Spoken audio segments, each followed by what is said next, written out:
साथियों, आज हम अपने प्यारे नबी की प्यारी ज़िंदगी को देखेंगे।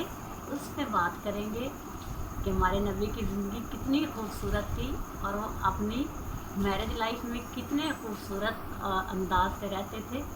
एक बहुत ही खूबसूरत वाक़या आपके साथ शेयर करती हूँ। हमारे नबी अपनी ज़ौजा मोहतरमा हज़रत सौदा बिन्त ज़ैमा के साथ बड़े ही नरमी से पेश आया करते थे, क्योंकि वो बहुत ही खुश मिजाज और हंसमुख खातून थी और आप सल्लल्लाहु अलैहि वसल्लम इनकी खुशगप्पी से महजूज हुआ करते थे। वो आप सल्लल्लाहु अलैहि वसल्लम को हंसाने के लिए अच्छी अच्छी बातें और लच्छेदार बातें किया करती थी। तबक़ात इब्न साद में है कि एक मरतबा हज़रत सौदा रज़ी अल्लाह अन्हा ने रसूल अकरम सल्लल्लाहु अलैहि वसल्लम से अर्ज़ किया, है अल्लाह के रसूल, मैंने गुज़श्ता रात आपके पीछे नमाज़ पढ़ी।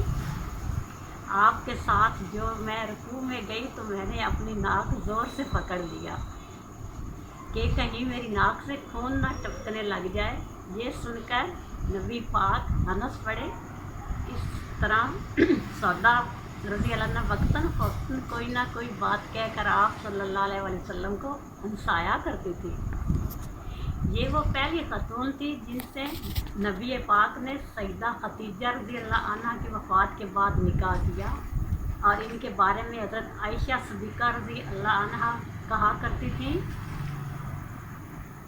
मुझे सौदा बिन्त ज़ैमा रज़ी अल्लाह अन्हा के सिवा किसी भी दूसरी औरत की तरह होने की आरज़ू नहीं हुई।